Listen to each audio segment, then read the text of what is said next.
صحابہ کے دور میں احادیث کو باقاعدہ لکھنا شروع کیا گیا اور احادیث باقاعدہ لکھی جاتی تھیں، ان کی تحریر ہوئی، باقاعدہ احادیثیں تابعین کے بعد اگلا جب دور آیا تو احادیث کی کتابیں مدون ہوئیں۔ یہ درمیان کا عرصہ جو تھوڑا سا گزرا ہے، جس میں کوئی 100 سال کا عرصہ ہے، یہ احادیثیں جمع ہوتی رہیں، ایک ایک احادیث کے لیے نہ جانے کتنے دور دراز کے سفر کیے گئے۔ اللہ کے نبی صلی اللہ علیہ وسلم نے جب حج فرمایا ہے، جس کو حجۃ الوداع کہا جاتا ہے، تو آپ صلی اللہ علیہ وسلم کے سامنے صحابہ کی کتنی تعداد تھی اس حج میں۔ سیرت نگار کہتے ہیں کہ اللہ کے نبی صلی اللہ علیہ وسلم کے ساتھ حج میں تقریباً 1,00,000 سے اوپر صحابہ موجود تھے۔ 1,24,000 بھی کسی نے کہا ہے کہ اتنے صحابہ کی تعداد اس حج میں موجود تھی۔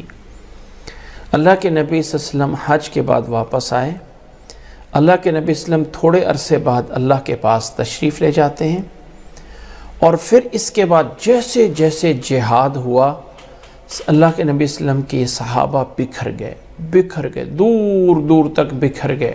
تو جیسے صحابہ پہنچے یہ احادیث بکھر گئیں۔ اب تابعین اور تبع تابعین کے دور میں صحابہ سے احادیث لینے کے سفر شروع کیے گئے۔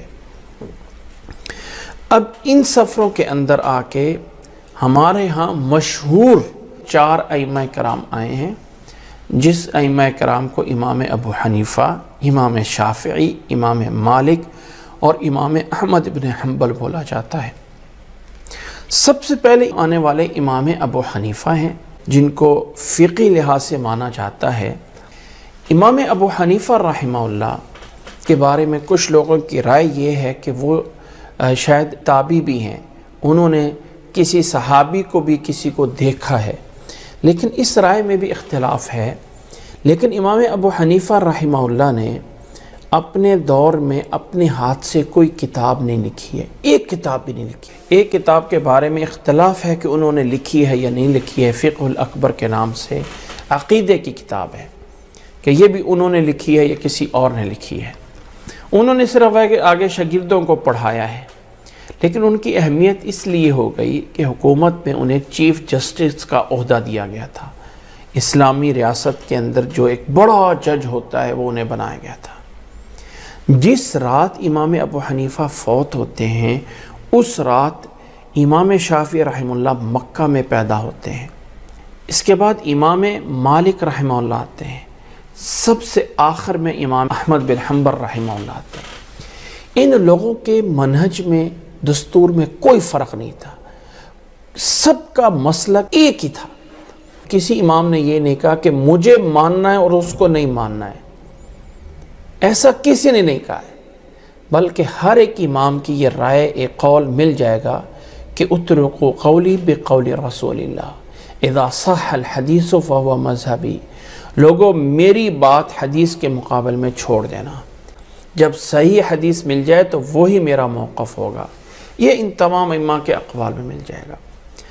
اب ان ائمہ کرام نے جو احادیث سامنے آئیں، ان کے مطابق ایک منہج، دستور، راستہ لوگوں کو بتا دیا۔ لیکن اگر کسی مسئلے میں کوئی حدیث موجود نہیں ہے تو یہ بتا دیا کہ لوگوں اگر میرے بعد اس مسئلے میں کوئی حدیث مل جائے تو میری بات چھوڑ دینا اور حدیث کو جو ہے وہ مان لینا، یہ ہر ایک امام نے کہا۔ بعد والے لوگ ایسے ہی کرتے رہے۔ اس کی مثال یہ ہے کہ امام ابو حنیفہ رحمہ اللہ کے شاگرد، 2 بڑے شاگرد ہیں، امام ابو یوسف اور امام محمد رحمہ اللہ، جن کو کہا جاتا ہے کہ وہ بھی امامت، یعنی وہ بھی ایک اجتہاد کے مقام کو پہنچے ہوئے تھے۔ انہوں نے اپنے امام کی 2/3 مسائل میں اختلاف کیا۔ امام ابو حنیفہ یہ کہتا ہے، امام محمد یہ کہتا ہے، امام ابو حنیفہ یہ کہتا ہے، امام ابو یوسف کہتا ہے۔ یہ فقہ کی کتابیں بھری پڑی ہیں اس سے۔ ہر تیسرے مسئلے میں امام ابو حنیفہ کی رائے الگ ہوگی اور امامین کی، امام محمد، امام ابو یوسف کی رائے الگ ہوگی۔ کیوں؟ کہ بعد میں ان کو حدیث مل گئی۔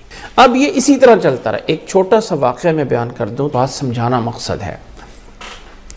ایک دفعہ امام ابو یوسف جو ہیں وہ مکہ حج کرنے کے لیے گئے تو امام مالک مدینہ میں ہوتے تھے۔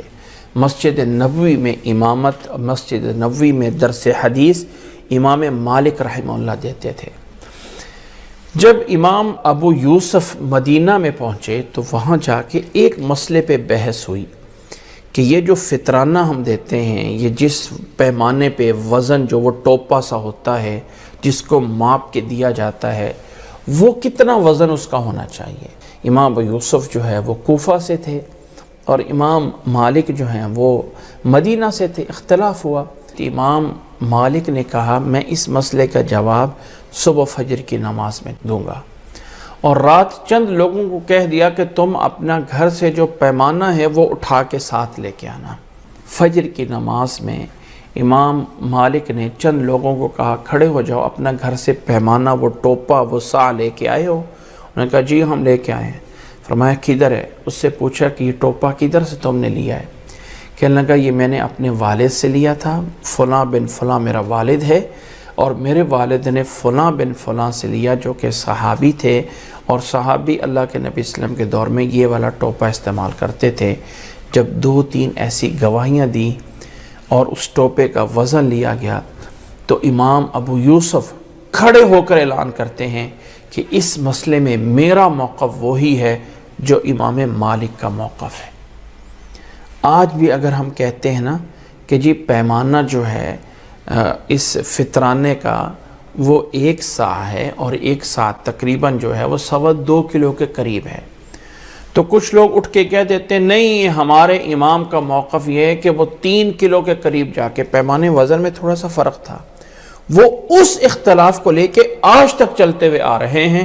چونکہ امام ابو حنیفہ نے یہ بولا ہوا ہے، شاگرد نے بدل دیا تو بدل دیا، ہم تو امام کی بات مانیں گے۔ یہاں سے آ کے اس امت میں اختلافات شروع ہوئے ہیں۔ اس دور کے لوگوں میں کوئی اختلاف نہیں تھا، فرق اتنا تھا کہ اگر کسی نے امام ابو حنیفہ سے پڑھا ہے تو حنفی کہلایا، اگر کسی نے امام شافعی سے پڑھا ہے تو وہ شافعی کہلایا، اگر کسی نے امام مالک سے پڑھا ہے تو مالکی کہلایا۔ یہ نسبت نہ ہی کسی مسلک کی تھی، یہ نسبت نہ ہی کسی مذہب کی تھی، یہ نسبت صرف ایک پہچان تھی۔ جیسے کوئی علی گڑھ سے پڑھ لیتا ہے تو اس کے نام کے ساتھ علوی لکھ دیا جاتا ہے، اگر کوئی مدینہ سے پڑھ لیتا ہے تو نام کے ساتھ مدنی آ جاتا ہے۔ تو یہ ایک نسبت تھی، اس نسبت میں اور کچھ نہیں تھا، یہ مذہب یا مسلک نہیں تھا۔ سن 400 ہجری میں جب مصر کے اندر بادشاہ حکومتیں تھی، وہاں لوگوں میں تعصب شروع ہوا۔ ایک نے کہا اس امام کے پیچھے نماز نہیں ہوتی، دوسرے نے کہا میری اس کے پیچھے نہیں ہوتی ہے، تو ملک کے اندر 4 اماموں کی الگ عدالتیں بنا دی گئی۔ حنفی حنفیوں سے فیصلہ کرا لو، شافعی شافعیوں سے کرا لو، مالکی مالکیوں سے کرا لو، بات ختم، لڑائی جھگڑا چھوڑو۔ یہی قافلے جب حج کرنے کے لیے گئے تو وہاں پہ اختلافات ہوئے، اور حکمرانوں کے اندر وہ تقوی وہ نیکی اس وقت نہیں تھی جو نبی کے دور میں اور صحابہ کے دور میں تھی۔ لوگوں نے مجبور ہو کر بیت اللہ میں حکمرانوں میں 4 مصلے بنا دیے گئے، یہ والی سائڈ حنفیوں کی ہے، یہ والی سائڈ شافعیوں کی ہے، یہ والی سائڈ مالکیوں کی ہے، اور یہ والی سائڈ جو ہے وہ حنبلیوں کی ہے۔ اور فرمایا کہ چاروں لوگ الگ الگ اپنی جماعت کرایا کریں، اپنے اپنے ٹائم پہ لڑائی جھگڑا ختم کریں۔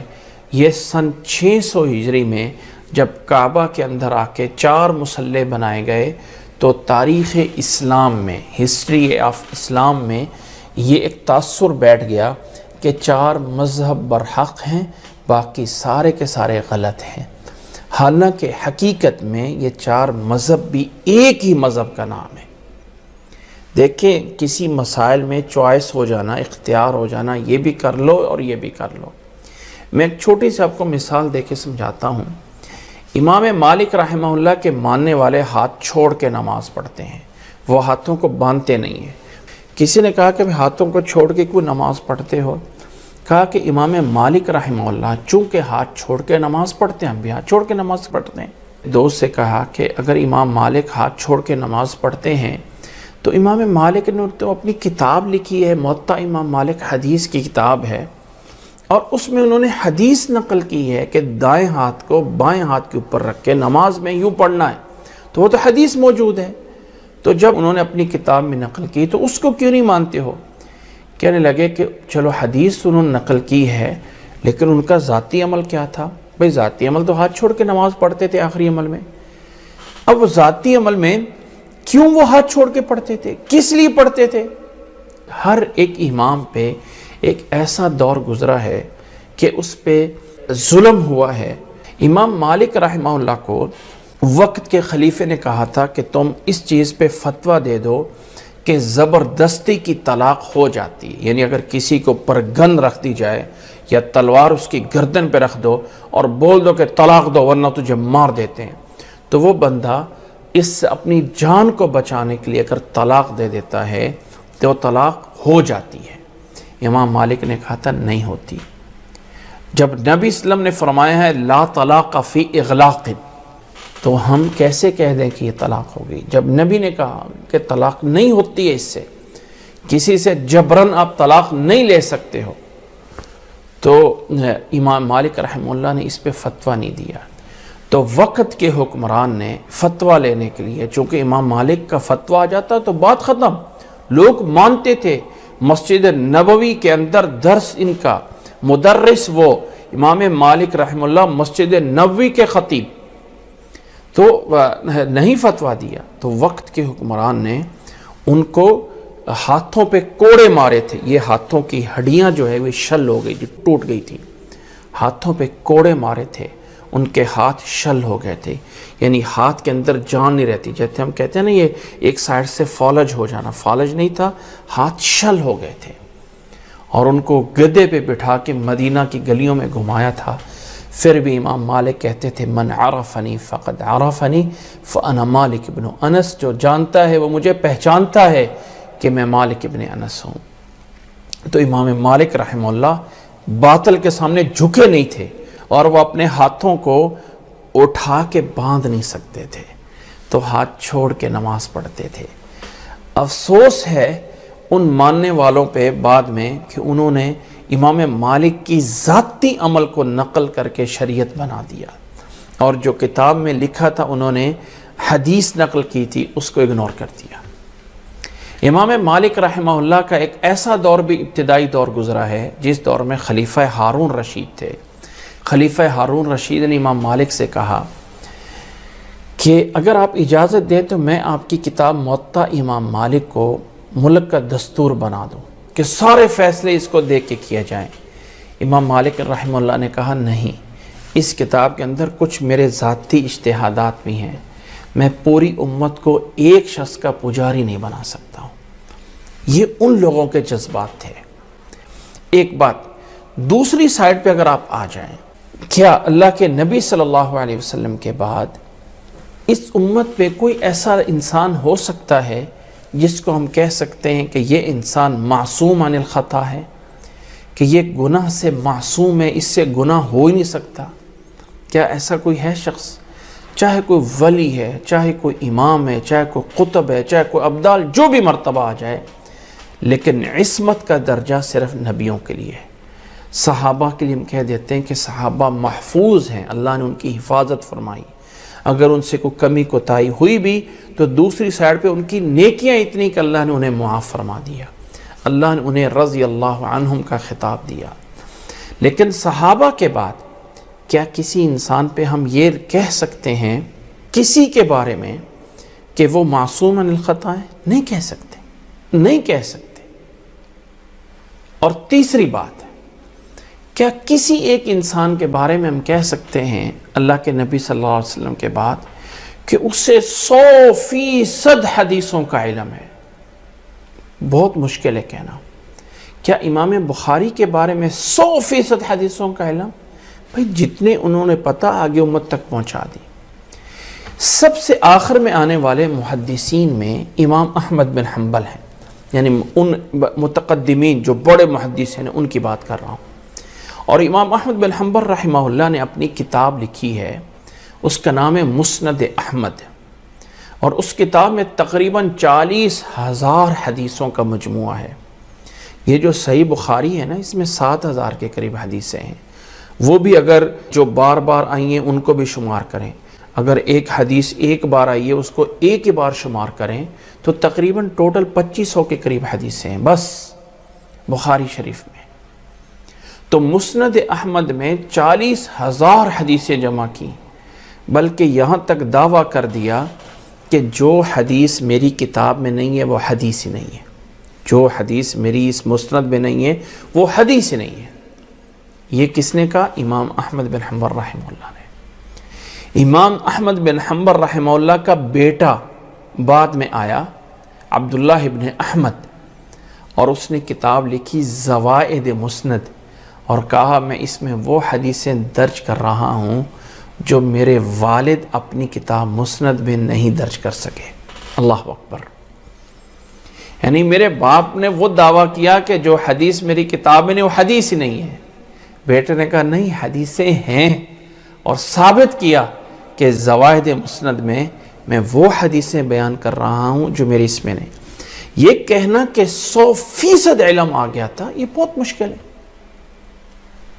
اس سے پہلے آ جائیں صحابہ کے دور میں، بخاری کی روایت ہے، تیمم کی عام سی بات ہے، تیمم کیسے کرنا ہے۔ حضرت عمار ابن یاسر عمر کو بتاتے ہیں عمر تیمم کا یہ طریقہ ہے۔ عمر نے کہا مجھے تو یاد نہیں ہے کہ نبی نے تیمم کا طریقہ کیسے سکھایا تھا۔ کہا عمر تجھے یاد نہیں ہے نبی نے ایسے طریقہ سکھایا تھا تیمم کا؟ کہا مجھے نہیں یاد ہے۔ فرمایا یوں طریقہ سکھایا تھا۔ تو عمر رضی اللہ تعالیٰ کہنے لگے کہ اے عمار میں تیرے اوپر بھروسہ کر کے اس کو جو ہے وہ کر رہا ہوں، مجھے یاد نہیں کہ نبی صلی اللہ علیہ وسلم نے فرمایا نولی کما تولا، جیسے تو کہہ رہا ہے ویسے ہی ہم اس کو جو ہے مان لیتے ہیں، لیکن مجھے یاد نہیں ہے۔ اس لیے نبی کے بعد یہ کہہ دینا 100% علم آ کے فلاں چیز پہ ختم ہو گیا تھا، اس امت کے اندر گھرے کھڑے ہیں، صرف اور صرف اس مسئلے میں گھرے کھڑے ہیں آ کے کہ فلاں یہ ہے فلاں یہ ہے۔ دیکھیں اختلاف ہونا ایک فطرتی بات ہے، ایک گھر میں باپ بیٹے میں اختلاف ہو جاتا ہے، انسان کے سوچنے کا زاویہ مختلف ہو سکتا ہے۔ میں آپ کو ایک چھوٹی سی ایک مثال دے کے سوچنے کے زاویے کی بات کرتا ہوں۔ نماز جماعت کے ساتھ پڑھنی چاہیے، اس کی اہمیت بیان کر رہا ہے، اور اہمیت بیان کرتے ہوئے حدیث پتہ ہے کون سی بیان کی؟ کہ نبی صلی اللہ علیہ وسلم اپنے زندگی کے آخری نماز میں، آخری لمحات میں جب مسجد میں نہیں نہ جا سکتے تھے تو نماز کے لیے کسے کھڑا کیا تھا؟ کسے مصلی پہ کھڑا کیا تھا؟ حضرت ابوبکر رضی اللہ تعالیٰ عنہ کو، کہ وہ لوگوں کو نماز پڑھائیں۔ اور نبی صلی اللہ علیہ وسلم کو ایک دفعہ طبیعت میں کچھ ہلکا پن محسوس ہوا، تو اللہ کے نبی صلی اللہ علیہ وسلم کو آپ کے حجرے سے مسجد میں لے جایا جا رہا ہے۔ 2 بندے کندھے پہ سہارا لے کے نبی صلی اللہ علیہ وسلم کو مسجد میں لے گئے۔ یہ حدیث کس سیاق میں بیان کی جا رہی ہے؟ کہ جماعت سے نماز پڑھنا اتنی بڑی اہمیت ہے کہ نبی کے پاؤں زمین پہ گھستے جا رہے تھے اور آپ کو مسجد میں لے جایا جا رہا تھا کہ آپ مسجد میں جا کے نماز پڑھیں۔ اچھا اس سیاق و سباق میں بیان کی جا رہی ہے، لے جایا جا رہا تھا۔ لے جانے والے کون تھے؟ حضرت علی اور حضرت عباس رضی اللہ تعالیٰ عنہ، کندھے پہ ایک سہارا۔ کہ اللہ کے نبی صلی اللہ علیہ وسلم جماعت کی اہمیت میں یقیناً بات صحیح ہے، بالکل ایسے ہی ہے، لیکن اسی مجمع سے ایک بندہ کھڑا ہو کے کہتا ہے اس کا مطلب یہ ہے کہ جو بیمار ہوتا ہے اس کو تو جماعت کی رخصت ہے ہی ہے، لیکن جو بیمار کے ساتھ تیمارداری کرتے ہیں، جو بیمار کی بیمار پرسی کر رہے ہوتے ہیں، جو بیمار کی بیماری میں اس کی ہیلپ کر رہے ہوتے ہیں، ان کو بھی جماعت سے رخصت ہے۔ کہنے لگا وہ کیسے؟ کہنے لگا نبی کے پاس عباس اور علی تھے تبھی تو لے کے گئے تھے نا، نبی کا حجرہ تو مسجد کے ساتھ ہی تھا۔ اگر حضرت عباس اور حضرت علی تیمارداری کرنے والے پاس نہ ہوتے تو نبی صلی اللہ علیہ وسلم کو کندھوں پہ کون لے کے جاتا مسجد میں؟ تو اس سے دلیل نکال لی۔ اب یعنی حدیث ایک ہی ہے، ایک طرف دلیل نکال رہا ہے کہ جماعت کے ساتھ نماز پڑھنے اتنی اہمیت ہے کہ نبی اس حال میں بھی جا رہے ہیں مسجد میں، اور اسی حدیث سے دوسری دلیل نکالی جا رہی ہے کہ بیمار کے ساتھ جو بیمار کی بیمار پرسی تیمارداری کرنے والا ہوتا ہے اس کو بھی جماعت میں رخصت ہے۔ اب دیکھیں سوچنے کا زاویہ، اب دونوں ہی صحیح ہیں، دونوں ہی صحیح ہیں، نہ ہم اس کو غلط کہہ سکتے ہیں نہ ہم اس کو غلط کر سکتے ہیں۔ اللہ کے نبی صلی اللہ علیہ وسلم نے غزوہ بنی قریظہ میں کہا کہ ہم نے عصر کی نماز وہاں جا کے پڑھنی ہے. لوگوں کا جلدی نکلو، ہم نے عصر کی نماز وہاں پڑھنی ہے. لوگ نکل پڑے صحابہ. اب راستے میں آ کے عصر کی نماز ہوئی. کچھ لوگوں نے کہا نبی نے کہا تھا وہاں جا کے پڑھنی ہے، اس لیے ہم تو یہ نہیں پڑھیں گے یہاں پہ، وہاں تو ہم وہاں جا کے پڑھیں گے. کچھ لوگوں نے کہا بھائی نبی کا مقصد تھا جلدی جانا ہے، اس لیے ابھی پڑھ لیں، ہم نکل پڑیں جلدی، ٹائم ہو گیا پڑھ لیں. کچھ لوگوں نے وہیں پڑھ لی اور کچھ لوگوں نے بنو قریظہ میں پہنچ کے پڑھی اور وہاں مغرب کے بعد، مغرب کا ٹائم ہو چکا تھا، اس کے بعد عصر کی نماز پڑھی. اللہ کے نبی صلی اللہ علیہ وسلم کو پتا چلا، آپ صلی اللہ علیہ وسلم نے اس کو برا کہا نہ اس کو برا کہا. تو اسلام کے اندر اتنی سی چیز موجود ہے، جب دو چیزیں صحیح آ جاتی ہیں تو وہ بھی کر سکتے ہیں، وہ بھی کر سکتے ہیں. لیکن اپنی ضد میں آ کے کہ حدیث میں یس موجود ہے لیکن میرے امام نے چونکہ نو کہہ دیا اس لیے میں نہیں کرتا ہوں. اب امام نے جو نو کہا ہے، ہو سکتا ہے ان تک وہ حدیث نہ پہنچی ہو سکتا ہے یا تو کہو کہ یہ والی حدیث میرے امام کو پہنچی اور میرے امام نے اس حدیث کا مسئلہ اس حدیث کے اندر سے اس کو یوں سمجھا تو بات ختم. میری اور آپ کی سمجھ سے ہزارہا گنا کسی امام اور فقیہ کی سمجھ مقدم ہے، ان کی سمجھ ہمارے سر آنکھوں پہ ہے. لیکن یہ کہنا کہ اچھا پھر ہمارے امام کو نہیں پتا تھا، کیا تمہیں زیادہ بخاری کی حدیث کا پتہ ہے؟ کیا یہ حدیث امام ابو حنیفہ کو نہیں پتا تھا ان حدیثوں کا؟ کہ اچھا ان حدیثوں کا کیا امام، بھائی یا تو کہو کہ ان کو پتا تھا اور انہوں نے یہ مانا کیا تو بات ختم. صرف ہوا میں تیر چلانا، ہاں کہہ سکتے ہیں کہ ان کو حدیث نہیں پہنچی ہوگی، بات ختم. کیونکہ یہ وہ دور تھا جب احادیثیں جمع ہو رہی تھی. ہو سکتا ہے کسی امام تک کوئی حدیث نہ پہنچی ہو. جب ایک امام کے شاگرد اس سے مسئلہ بدل لیتے ہیں حدیث ملنے کی بنیاد پہ، تو آج کا مولوی کہتا ہے کہ میں چونکہ فلاں امام کا مقلد ہوں اس لیے میں حدیث کو نہیں مانتا ہوں. یہ والی حدیث اگرچہ بخاری کی ہے، اگرچہ کہاں کی ہے، یہ حدیث دوسرے مسلک والوں کی ہوگی، میرے مسلک کی نہیں ہے. یہ مسلک کس نے بنایا ہے؟ یہ مذہب کس نے بنایا ہے؟ اللہ نے تمہیں مسلمان بنایا اور ایک ہی امت مسلم، ہوا سماکم المسلمین من قبل وفی ھذا، بس کچھ نہیں ہے. اور اللہ ہمیں سمجھنے کی اور اللہ ہمیں عمل کرنے کی توفیق عطا فرمائے.